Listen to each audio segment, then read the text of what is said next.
Billionaire, pretends to sleep to test his new maid, but freezes when she kisses his hand and whispers, "Thank you." Hello, everyone. Before we begin today's story, I have a small favor to ask.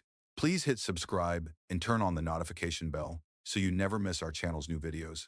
It is quick, free, and the best way to support us in bringing you more dramatic stories. Your support means the world to us. Where are you watching from? Drop your city or country in the comments below. Thank you very much. Now, let us return to our main character. The night outside the Vale estate was calm, yet the house inside felt colder than marble. Billionaire Ethan Vale sat in the center of his vast living room, the fire behind him burning low, its glow flickering across glass walls and golden frames. The world knew him as a genius investor, a man who built empires with a single signature, but inside that mansion, he was simply a man who no longer trusted anyone.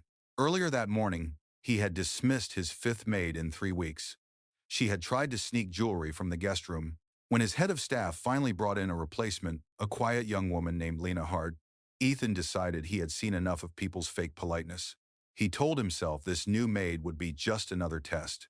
That evening, as the clock struck 10, Ethan reclined on the leather couch in his study. The air smelled faintly of whiskey and expensive cologne. He loosened his tie, tilted his head back, and slowly closed his eyes.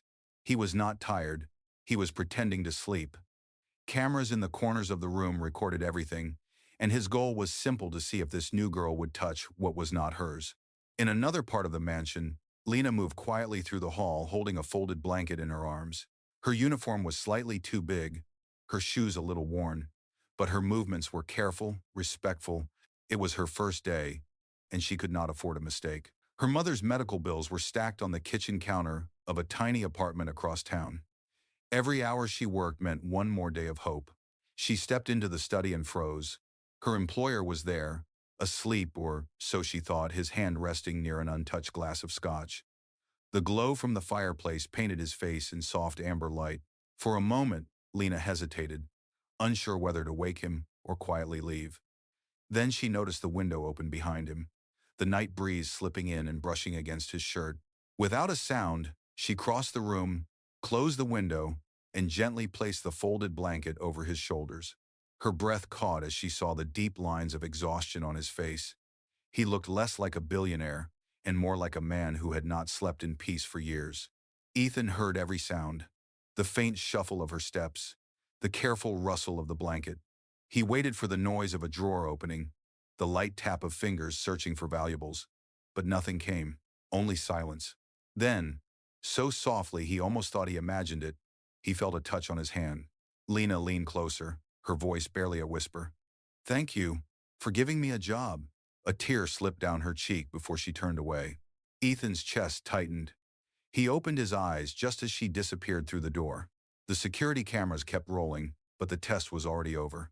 For the first time in years, the man who trusted no one found himself speechless, staring at the blanket she had left behind, warm, simple, and carrying the faint scent of kindness he did not know he had been missing. Outside, the wind rattled the branches against the windows, but inside, something in him stirred a feeling he could not yet name, but one he knew would not let him sleep again that easily. The next morning, sunlight spilled through the tall windows of the Vale estate, turning the marble floor into pools of gold. Ethan Vale sat at the end of the long dining table, his breakfast untouched, his mind still replaying the image of the young maid from the night before. The faint pressure of her lips on his hand, her trembling whisper of gratitude, it had followed him into sleep, and now into morning. For a man like Ethan, everything in life had always been calculated. Contracts, investments, mergers. Nothing ever surprised him. But that single, quiet act of kindness had undone years of certainty. Who was this woman who thanked him for the very job that chained her to his service? Across the hall, Lena straightened her apron nervously as she polished the silver trays. The other staff barely spoke to her. To them, she was just another new maid who would not last. Still, she kept her head down, humming softly while wiping each piece until it gleamed. Her mother's medicine bills were due in less than a week. She had no time for fear, only for work. When the head of staff entered and told her the master requested tea in his office, her heart skipped. She had barely seen him awake. Now she would have to face the man she had unknowingly tucked in the night before. Ethan's office was vast, lined with books and glass awards. When Lena entered, her steps were so quiet the rug barely stirred beneath her shoes. She set the tray down carefully, poured the tea, and was about to leave when his voice stopped her. "Lena, is it?" he said. She froze, her hands clasped together. "Yes, sir." Ethan leaned back in his chair, studying her. The morning light caught the faint bruise of exhaustion under her eyes. She looked nothing like the opportunist he had met all his life. "How long have you worked here?" he asked. "2 days, sir," she replied softly. "Do you like it?" She hesitated, unsure if it was a trick question. "It is. A good job, sir. The house is very big. I am still learning where everything belongs." He nodded slowly, his gaze drifting to the faint camera hidden in the corner of the ceiling. Last night's recording was still there, waiting to be reviewed, but he had not yet found the courage to watch it. Seeing her now, he realized he already knew what it would show. "You may go," he said finally. "And thank you for keeping the window closed last night." Her eyes widened, just a fraction. Then she lowered her head. "You are welcome, sir." As the door closed behind her, Ethan exhaled a breath he did not realize he had been holding. His assistant entered moments later, carrying a tablet with the morning reports. "Sir, the new maid passed background checks. Clean record. Lived with her mother until last month. Hospital debts. Unpaid. It haven't is starting one it often to Krybert." Ethan looked out the window at the wide green lawn below. For the first time, he felt something shift inside him, a quiet pull that went beyond curiosity. This was no longer about testing loyalty or finding flaws. There was something about that girl's sincerity that reminded him of the man he used to be before money made him cold. In her small room at the edge of the servants' quarters, Lena opened her worn notebook and crossed off one more day on her calendar. One day closer to paying the hospital. One day deeper inside a mansion where she barely understood her employer's moods. She thought of the moment his hand had twitched under hers and whispered into the silence, "Please let this job last." Neither of them knew it yet, but their quiet exchange, the thank you he had not deserved, the forgiveness she had not intended, was about to change both their lives forever. Days passed quietly inside the Vale estate, and for the first time in years, Ethan Vale began to notice the rhythm of ordinary life around him. The sound of footsteps in the corridor, the scent of lemon polish on the furniture, the faint hum of a woman's voice from the kitchen. Lena's presence, though subtle, had brought a kind of calm that money could not buy. Every morning she arrived early, dusting the library shelves and arranging his favorite books in precise order.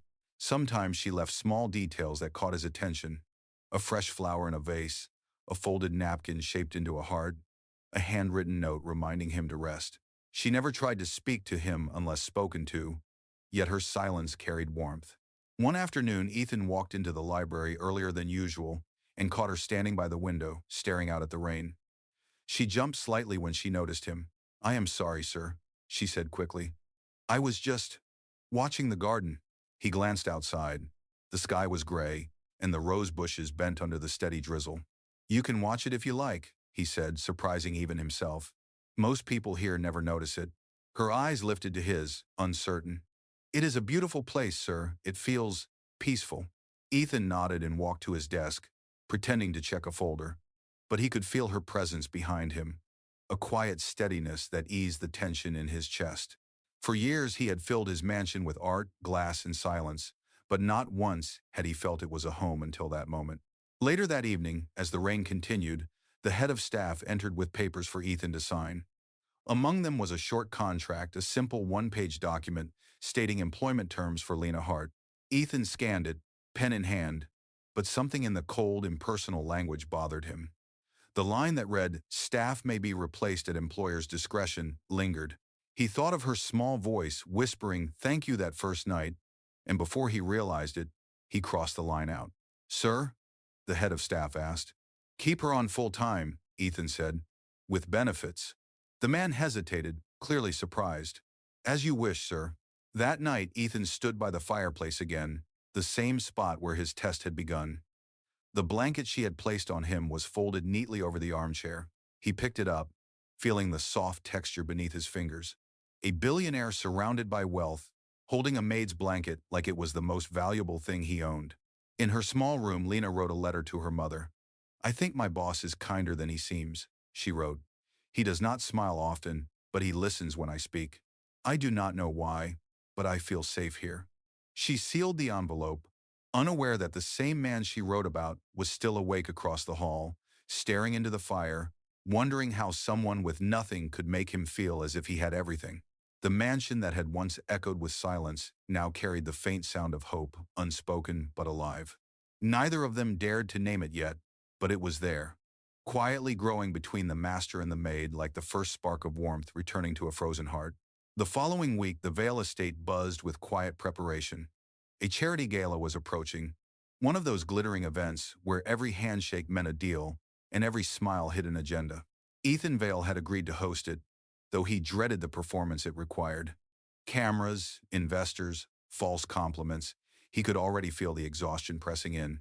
From the kitchen corridor, Lena watched the staff unload crates of crystal glasses and silver trays. She had never seen so much beauty in one place, and yet every corner of the mansion seemed colder than usual. The air carried tension. Even the chandeliers looked sharper, heavier. That evening, the head of staff approached her. Mr. Vale requested assistance preparing his tuxedo for the event, he said. He wants you to help. Lena hesitated. Me, sir? I thought. He asked for you specifically, the man interrupted. She nodded nervously and made her way to the dressing room. Ethan stood by the mirror, buttoning his shirt, the city lights glowing faintly behind him. When he noticed her reflection in the glass, he smiled slightly. I hope I am not keeping you from your work, he said. No, sir, she answered softly, stepping closer. She helped him adjust the cufflinks, her hands trembling a little. The gold reflected the light, catching the shape of her fingers. You have a steady hand, he said. I try to, sir. For a moment, silence settled between them, heavy but not uncomfortable. Then Ethan cleared his throat. Lena, I am short on staff for tomorrow's gala. Would you be willing to assist during the evening? Her eyes widened. At the gala, sir? With all those people? Yes, he said. You will serve guests and help coordinate the dining staff. It will be long, but there will be extra pay. She nodded quickly. Of course. Thank you for trusting me. As the waiter, Taft. Ethan's gaze lingered on her face, then drifted to the simple necklace she wore, a thin silver chain with a small heart pendant. It looked worn, almost dull, but something about it made him ask, That necklace, is it special to you? It belonged to my father, she said. He gave it to my mother on their wedding day. It is all I have left of him. Ethan lowered his eyes, his voice softer now. Then keep it close. The next night arrived faster than either expected. The mansion transformed into a palace of light and movement. Cars lined the driveway, and the scent of perfume mixed with the hum of laughter. Lena moved among the guests, serving wine, keeping her head bowed just enough to remain unnoticed. She caught glimpses of Ethan across the room, tall, composed, his polite smile practiced to perfection.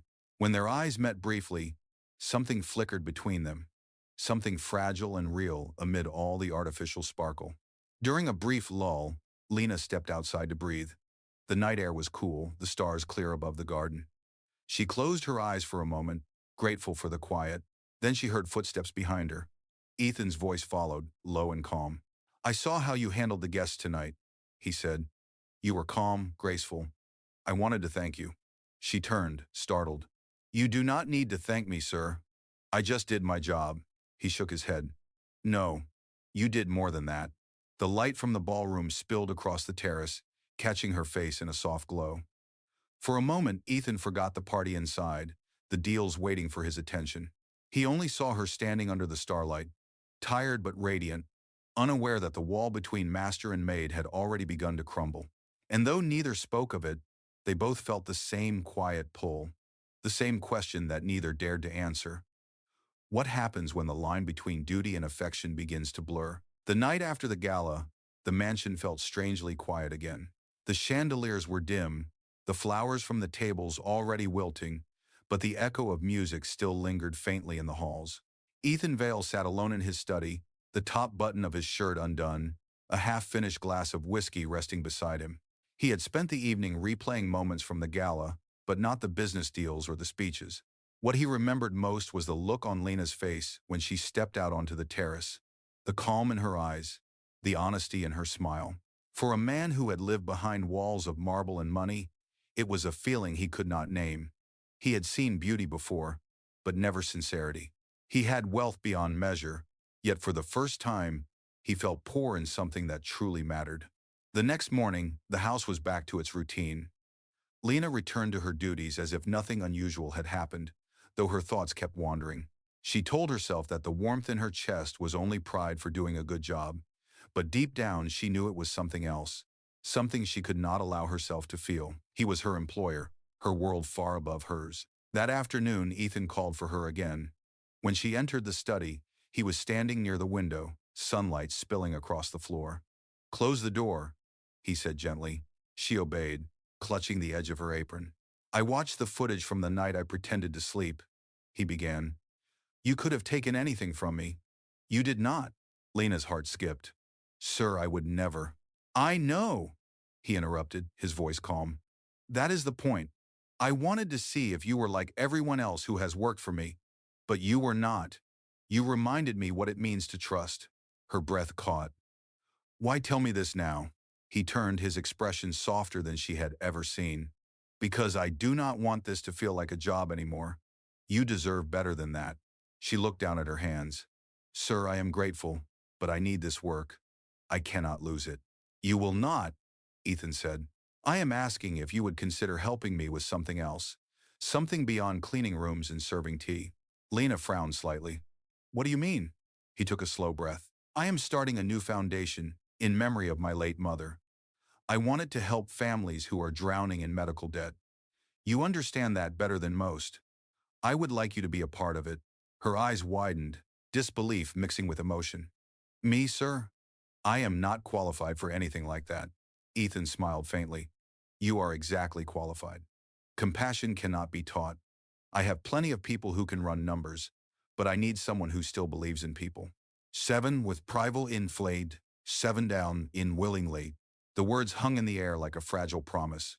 For the first time since she started working there, Lena could not find her voice. All she managed to whisper was, "Thank you." Ethan nodded. "No, Lena. Thank you."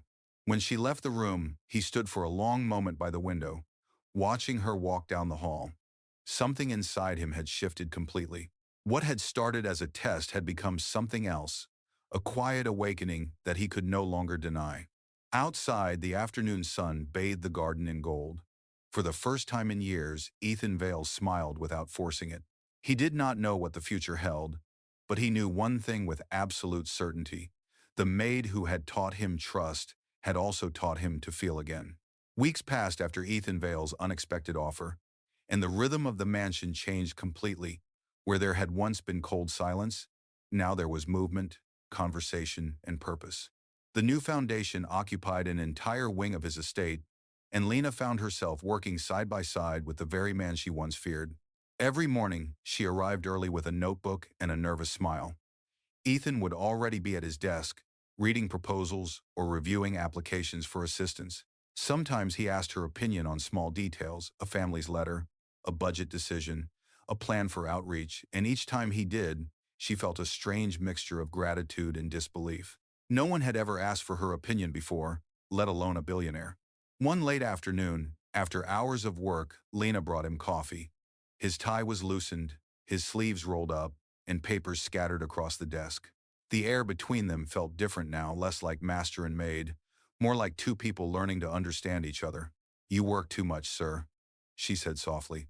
He looked up, surprised by the gentleness in her tone. "Old habits. When you spend years chasing success, you forget what rest feels like." She smiled. "Maybe success is not what you think it is." Ethan leaned back in his chair, studying her face. "And what do you think it is?" She hesitated. "Maybe it is the peace of helping someone who cannot repay you." He nodded slowly, letting her words sink in. For years, he had measured his worth by numbers and headlines.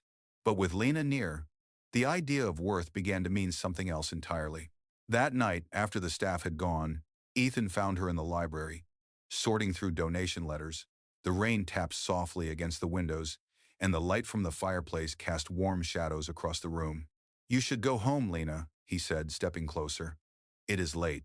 She looked up, startled. "I wanted to finish these tonight. Some of the families need urgent help." He smiled slightly. You remind me of my mother. She used to say the same thing about her patients. Lena paused. You miss her, do you not? His voice grew quiet. Every day. She believed money was only useful when it healed something. I lost that truth for a while. He looked down, then added softly, You helped me remember. Her heart tightened. She could see the vulnerability in his eyes, the exhaustion of a man who had spent too long pretending to be made of stone. Sir, she began, then stopped herself. Ethan, the name felt fragile on her tongue. He met her gaze, startled but not offended. Say it again, Ethan, she whispered, and in that moment, the air between them shifted completely.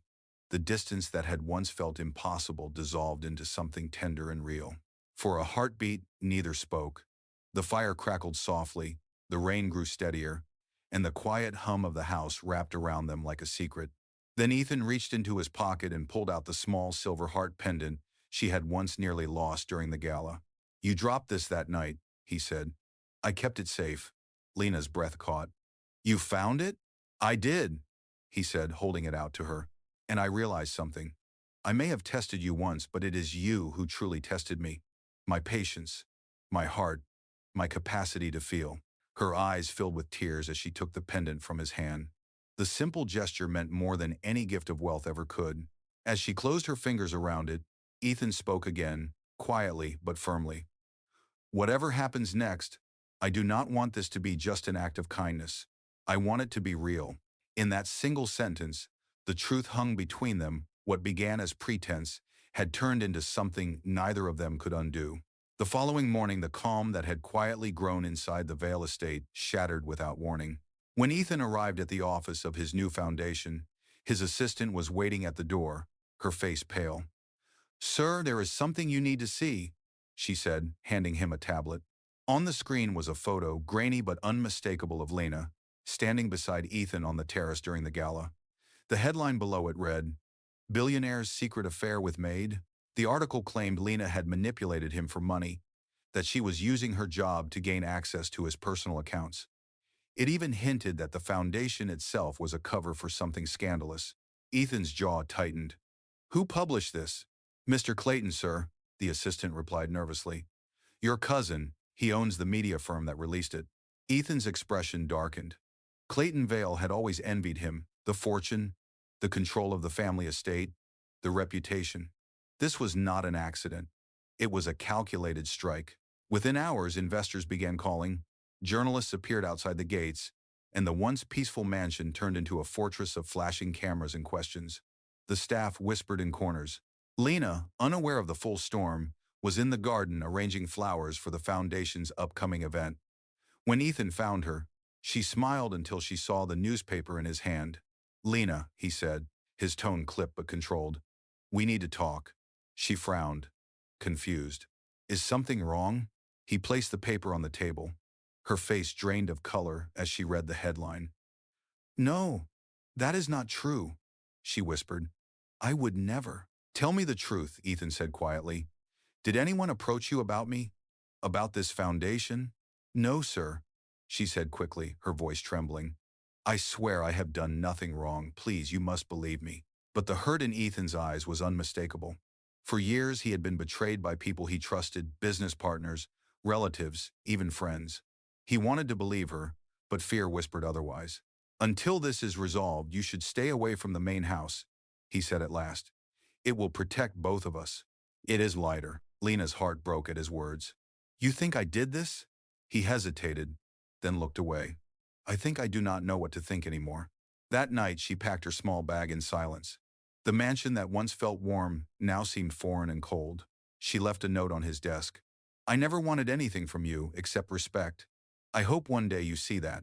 Ethan found the note hours later. The house felt emptier than ever. He told himself it was for the best, that distance would calm the chaos, but sleep never came. Her words echoed in his head until dawn. By the next morning, the story had spread everywhere. Ethan's board of directors called an emergency meeting. Clayton arrived uninvited, feigning concern. Cousin, these scandals ruin legacies, he said with a false smile.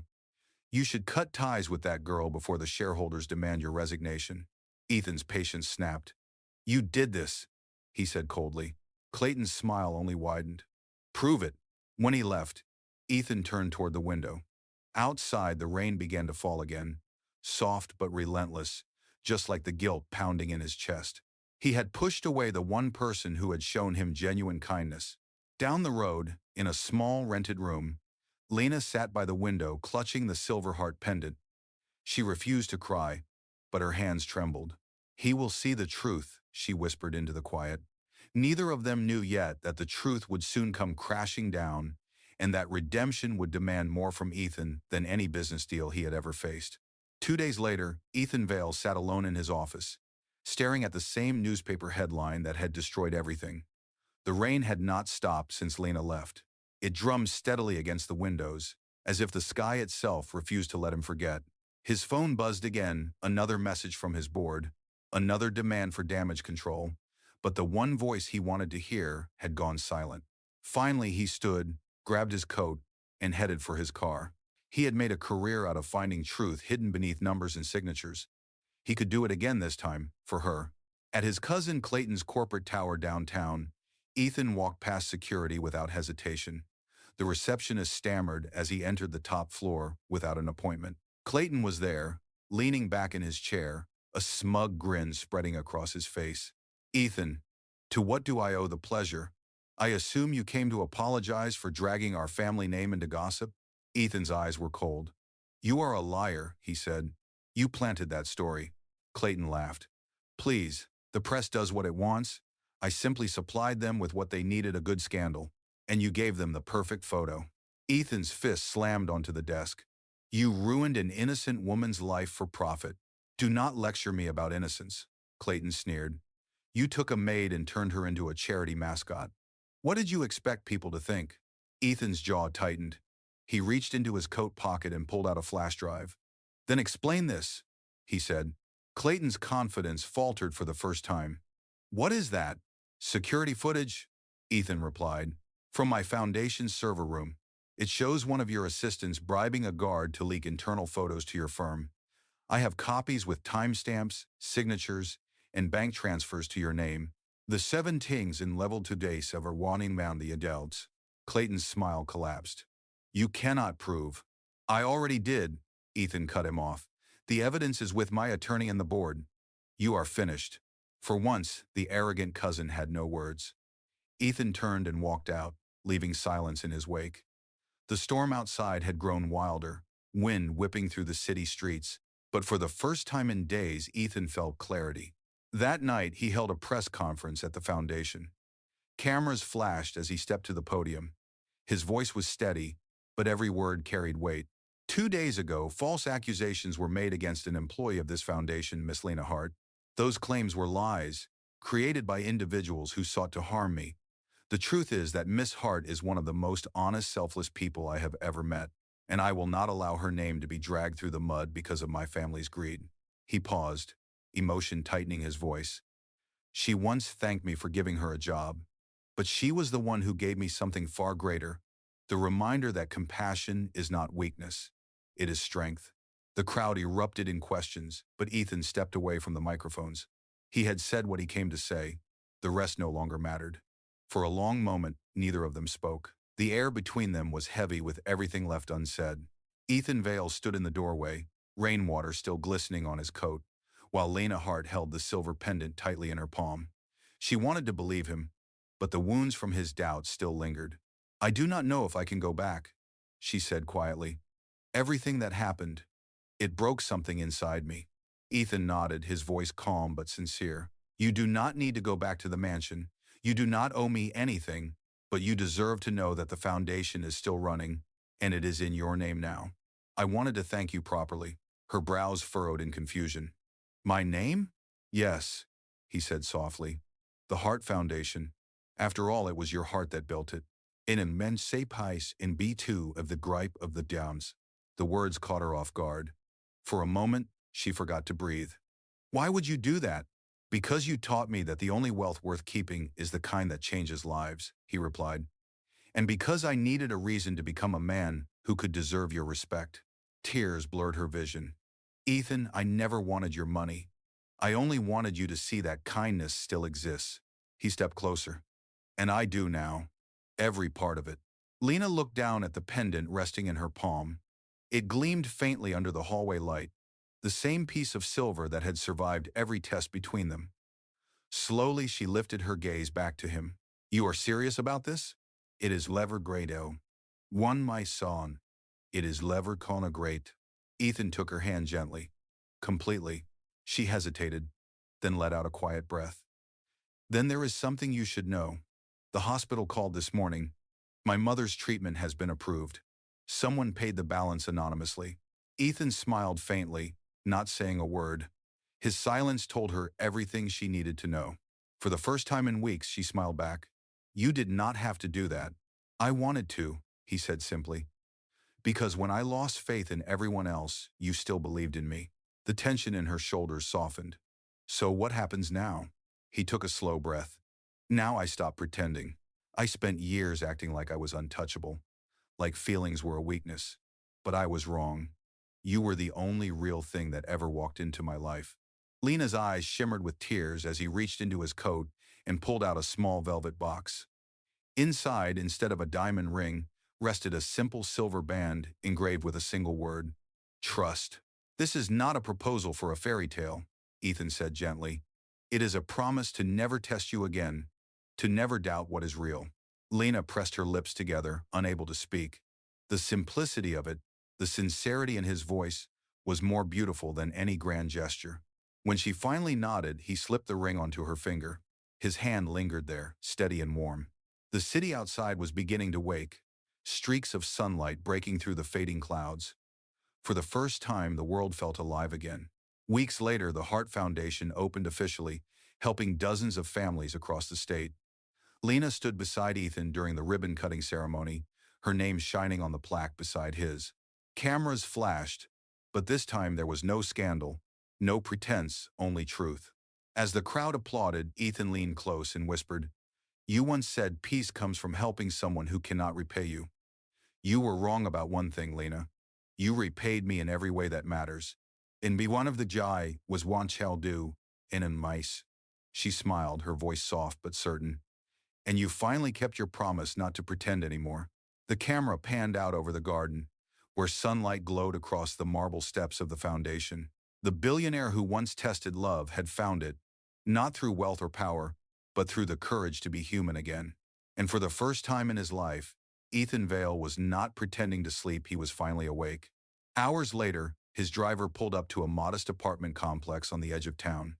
He walked up the narrow stairs and knocked on a door. When it opened, Lena stood there, her eyes red from sleepless nights. Ethan, she whispered. He took a step forward, his voice low but certain.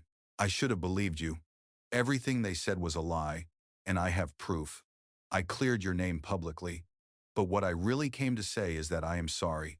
Tears welled in her eyes. You did not have to do that. Yes, I did, he said, because you once told me success is helping someone who cannot repay you. I finally understand what that means. He reached into his coat and placed her pendant in her hand once more. This belongs to someone braver than I will ever be. Lena looked at him, torn between disbelief and hope. So what now? She asked softly. Ethan smiled faintly. Now I make things right, starting with you. You get not locked to sang. Outside, the storm finally broke. For the first time in weeks, the rain slowed and the sky began to clear.